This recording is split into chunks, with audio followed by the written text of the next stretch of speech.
ISA 가입자 719만 명, 한 달에 11만 명씩 늘고 있어. 2030 세대는 10명 중 4명이 이미 만들었어. 왜 이렇게 몰릴까? 단순해. 세금 때문이야. 일반 계좌로 ETF 사면 세금 308만 원 낼걸. ISA로 사면 49만 원. 6배 차이니까 안 만들 이유가 없지. 근데 문제는 지금 만들어야 하는 이유가 하나 더 있어. 돈의 흐름을 따라가 보면 2026년 세법 개정으로 한도랑 비과세가 2배로 늘어날 가능성이 높거든. 미리 만든 사람이 2월 혜택까지 다 챙겨. 2026 기준 증권사 추천부터 개정 전 체크리스트까지 정리해뒀으니까 끝까지 봐. ISA가 뭐냐? 풀었으면 개인종합자산관리계좌야. 이름은 거창한데 핵심은 딱 하나. 이 계좌 안에서 번 돈에만 세금을 매긴다는 거. 말하자면 세금 피난처 같은 거야. 계좌 바깥이랑 규칙이 달라. 왜 규칙이 다른지 숫자로 바로 보여줄게. 어떤 사람이 한 해 동안 A라는 종목에서 2천만 원을 벌고 B라는 종목에서 1천만 원을 잃었어. 손에 남은 순이익은 1천만 원이지. 근데 일반 계좌에서는 손실난 1천만 원을 안 쳐줘. 이익난 2천만 원에만 4% 세율로 과세해. 그래서 세금이 308만 원 나와. 내 손에 진짜 남은 돈은 1천만 원인데 세금은 2천만 원 기준으로 떼가는 거야. 같은 거래를 ISA에서 했다고 쳐보자. ISA는 이익이랑 손실을 한 덩어리로 묶어. 순이익 1천만 원이 과세 기준이 돼. 서민형이면 여기서 비과세 400만 원을 먼저 빼줘. 남은 600만 원에만 9%를 떼. 세금은 약 49만 원. 같은 수익인데 308만 원이랑 49만 원. 차이가 259만 원이야. 3년만 반복해도 777만 원이 통장에 더 남아. 이익이랑 손실을 합산해주는 거. 이걸 손익통산이라고 불러. 일반 계좌엔 없고 ISA엔 있다. 이 한 줄이 6배 차이를 만들어. 서민형이 누구냐고? 총급여 5천만 원 이하 직장인이거나 종합소득 3,800만 원 이하면 돼. 해당되면 비과세 한도가 400만 원, 아니면 일반형으로 200만 원. 이것만 챙겨도 몇백만 원이 왔다 갔다 해. 한 가지 짚고 갈 거. 중개형 ISA로는 코덱스 S&P 500, 타이거 S&P 500 같은 국내 상장 해외 ETF를 직접 살 수 있어. 근데 SPY, VOO, QQQ 같은 미국 직투는 안 돼. 이것만 헷갈리지 마. 근데 ISA를 어디서 만드냐에 따라 수수료랑 이벤트가 다 달라. 이게 생각보다 차이가 커. 어디서 만들어야 이득인지. 돈의 흐름을 따라가 보자. 자, 그럼 증권사 고르는 법. 이거 생각보다 단순해. 딱 3가지만 보면 돼. 자기 자본, 수수료, 이벤트. 이 세 축으로 비교하면 내 돈이 어디 있어야 안전하고 이득인지가 깔끔하게 정리돼. 먼저 자기 자본. 자기 자본은 쉽게 말해서 그 증권사가 자기 돈을 얼마나 갖고 있냐야. 많을수록 파산 위험이 낮고 상품 운용 여력도 커. 여기서 질문 하나. 자기 자본 1위가 바뀐 거 알고 있었어? 작년까지는 미래에셋이 1등이었어. 근데 2025년 3분기 기준으로 한국투자증권이 12조 219억 원, 미래에셋이 10조 3,105억 원. 한투가 미래에셋을 제친 거야. 작년 블로그 글 보고 증권사 정한 사람은 지금 정보가 구식인 거지. 돈의 흐름을 따라가 보면 자기 자본 규모는 단순히 덩치 자란이 아니야. 초대형 IB로 갈수록 굴릴 수 있는 상품이 많아지고 고객한테 돌아오는 혜택도 커져. 그래서 일이 바뀐 게 의미가 있는 거야. 두 번째, 수수료. 중개형 ISA 수수료 최저 그룹은 4군데야. 미래에셋, 삼성, 한국투자, 신한투자증권. 다들 0.0036에서 0.0042% 수준. 키움이랑 KB는 이 그룹보다 비싸. 근데 솔직히 1억 굴려도 수수료 차이는 연 몇천 원에서 만 원 정도야. 매매를 엄청 자주 하지 않으면 체감이 크진 않아. 단 한 가지 차이점은 있어. 미래에셋은 ETF 수수료까지 평생 우대가 돼. 한투랑 삼성은 평생 우대를 주긴 하는데 ETF는 별도 수수료가 붙어. 잦은 매매를 할 계획이면 여기서 미래에셋이 유리해지는 거지. 그리고 여기서 반드시 짚고 넘어가야 할 함정. KB증권 주의해.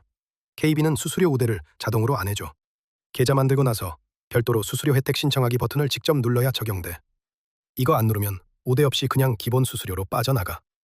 모르고 지나치는 사람 생각보다 많아. KB에서 만들 거면 신청 버튼 꼭 확인해. 세 번째, 이벤트. 이게 생각보다 쏠쏠해. 대부분 증권사가 순입금 구간별로 상품권을 줘. 100만 원 넣으면 얼마, 500만 원 넣으면 얼마, 이런 식이야. 여기서 꿀팁. 기존에 다른 증권사에 ISA 있는 사람은 옮기면 순입금을 2배로 인정해줘. 500만 원 이전하면 1천만 원 넣은 걸로 쳐준다는 거야. 다만 이벤트는 월 단위로 수시로 바뀌니까 계좌 만들기 직전에 그 증권사 이벤트 페이지 꼭 직접 확인해. 그럼 결론. 한투는 자기 자본 1위에 수수료도 최저그룹, 이벤트도 상위권이야. 밸런스가 제일 좋아. 고민하기 싫으면 한투, 잦은 매매할 거면 미래에셋. ETF 수수료까지 평생 우대 붙는 게 크거든. 삼성은 수수료 2위권에 자기 자본도 탄탄하니까 한투 대안으로 괜찮아. 아, 그리고 개설 전에 한 가지 더. 총급여 5천만 원 이하거나 종합소득 3,800만 원 이하면 서민형으로 만들어야 해. 비과세 한도가 200만 원에서 400만 원으로 2배 늘어나. 파트 1에서 본 49만 원 세금이 바로 이 서민형 기준이었어. 방법은 간단해. 홈택스 들어가서 소득 확인 증명서 발급받고 그걸 증권사 고객센터에 제출하면 끝. 본인 해당되면 무조건 챙겨. 안 챙기면 비과세 한도 200만 원이 그냥 날아가. 자, 그럼 계좌 만들었어. 이제 여기서 ETF를 어떻게 사냐? 막상 앱 열면 뭘 눌러야 할지 막막하거든. 이것도 정리해줄게. 자, 계좌 만들었으면 이제 진짜 ETF를 사야지. 생각보다 별거 없어. 증권사 앱 켜고 검색창에 코덱스 S&P 500 또는 타이거 S&P 500 쳐. 그럼 비슷한 이름이 여러 개 뜰 거야. 여기서 첫 번째 갈림길이 나와. 이름 뒤에 H가 붙은 거랑 안 붙은 거. H는 환해지야. 달러원 환율 변동을 보험으로 막아놓은 거야. 대신 그 보험료만큼 수익이 조금 줄어. H 없는 건 환노출형. 환율이 오르면 이익, 내리면 손실이 그대로 반영돼. 근데 환해지 vs 환노출. 최근 1년 수익률 봤더니 13.88%포인트 차이 났어.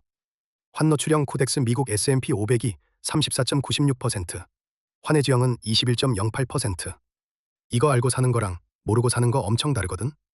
최근엔 달러 강세라 환노출이 이겼고 장기 투자자는 대체로 환노출형을 고르는 추세야. ETF 골랐으면 종목명 눌러. 그럼 현재가 화면이 떠. 거기서 매수 버튼 눌러. 주문 화면으로 넘어가면 세 가지만 입력하면 돼. 주문 유형, 수량, 가격. 주문 유형 두 가지야. 지정가는 이 가격에 사겠다를 내가 직접 찍는 거야. 예를 들어 15,000원짜리 ETF를 14,900원에 사고 싶으면 그 가격 입력하고 기다려. 그 가격까지 내려오면 자동 체결돼. 시장가는 그냥 지금 있는 가격에 바로 사겠다야. 입력할 게 없어. 수량만 넣고 매수 버튼 누르면 즉시 체결돼. 처음이면 시장가로 해. 복잡하게 생각할 거 없어. 주당 가격이 부담스러우면 금액 기준으로 주문하는 증권사도 있어. 10만 원어치 사겠다 입력하면 알아서 계산해줘. 주문창 옆에 호가창 뜨지. 빨간색은 사려는 사람 대기줄, 파란색은 팔려는 사람 대기줄이야. 숫자 클수록 그 가격에 많이 몰려있다는 거야. 이 정도만 알면 돼. 겁먹을 거 하나도 없어. 주문 완료되면 앱 메인에서 보유 종목 또는 잔고템 눌러봐. 내가 산 ETF랑 평균 매수가, 수익률 다 보여. 여기서 추가 매수도 똑같이 하면 돼. 매달 정해진 날에 들어와서 같은 방식으로 사면 그게 적립식 투자야. 거래 시간은 오전 9시부터 오후 3시 반까지야. 차트도 처음 보면 어지러운데 장기 투자라면 월봉으로만 봐. 빨간 막대는 그날 주가가 오른 양봉, 파란 막대는 내린 음봉. 캔들이라고 부르는 이 막대. 하루짜리 여행 일기야. 출발 가격, 도착 가격, 그 사이에 얼마나 갔다가 돌아왔는지 꼬리로 남겨놓은 거. 그 위로 선이 여러 개 지나가. 5일선, 21선, 61선, 121선. 지난 며칠 평균 가격을 이은 선이야. 위에서부터 5일, 20일, 60일, 120일 순서로 깔끔하게 정렬되면 그걸 정배열이라고 해. 기차가 방향 잡고 올라가는 모양이야. 장기 상승 추세 신호. 마지막으로 계좌 설정 한 가지. ISA는 의무 가입 3년이야. 이 기간엔 함부로 해지하면 혜택 날아가. 단, 납입 원금 범위 안에서 중도 인출은 괜찮아. 세제 혜택 그대로 유지돼. 그리고 만기는 무조건 길게 잡아. 20년, 30년. 짧게 잡아두고 중간에 연장하면 그때 세제 혜택이 줄어들 수 있어. 처음부터 길게 가. 자, 계좌도 열었고 ETF도 살 줄 알게 됐어. 근데 지금 당장 만들어야 하는 이유가 하나 더 있어. 마지막으로 세법 개정 얘기해줄게. 이거 타이밍 놓치면 진짜 아까워. 자, 계좌도 열었고 ETF도 살 줄 알게 됐어. 근데 지금 당장 만들어야 하는 이유가 하나 더 있어. 돈의 흐름을 따라가 보면 2026년 세법 개정이 추진 중이야. 아직 확정된 건 아니야. 다만 방향은 꽤 뚜렷해. 비과세 한도를 일반형은 200만 원에서 500만 원으로, 서민형은 400만 원에서 1000만 원으로 올리는 아니야. 납입 한도도 연 2천만 원에서 4천만 원. 총 1억에서 2억으로 2배 늘리는 안이 같이 올라와 있어. 여기서 중요한 포인트. ISA는 의무 가입 기간이 3년이야. 개정 전에 미리 만들어둔 계좌가 3년 시계를 먼저 돌리기 시작해. 개정이 확정되면 그 혜택이 기존 계좌에도 적용되는 구조라. 먼저 만든 사람이 2월 혜택까지 자연스럽게 챙겨가는 거야. 하루 늦게 만들면 하루치 비과세 기간이 그냥 날아가는 셈이지. 정리하면 5가지만 기억하면 돼. 첫째, 총급여 5천만 원 이하면 서민형 해당이니까 홈택스에서 소득 확인 증명서부터 떼. 비과세 한도가 2배야. 둘째, 증권사는 밸런스가 좋은 한국 투자. 수수료가 가장 유리한 미래에셋. 대안으로 삼성. 이 세단에서 고르면 돼. 셋째, 개설 직전에 각 증권사 이벤트 페이지 한 번만 훑어. 순입금 구간별 상품권. 타사 이전이면 금액 2배 인정까지 챙겨야지. 넷째, 계좌 열면 코덱스 S&P 500 같은 국내 상장 해외 ETF로 시작해. 다섯째, 만기는 20년이든 30년이든 최대한 길게 잡아. 중간에 다시 건드리면 혜택이 줄 수 있으니까. 여기까지 따라왔으면 이미 유리한 출발이야. 719만 명 중 대부분은 이 5가지 중 한두 개는 놓치고 있거든. 세법 개정이 국회를 통과하는 순간 바로 정리해서 다시 올려줄게. 구독 눌러두면 확정되는 날 알림으로 받아볼 수 있어. 돈의 흐름은 기다려주지 않아. 지금 이 영상 끄기 전에 계좌 하나 열어두는 게 3년 뒤 가장 빠른 출발선이 돼.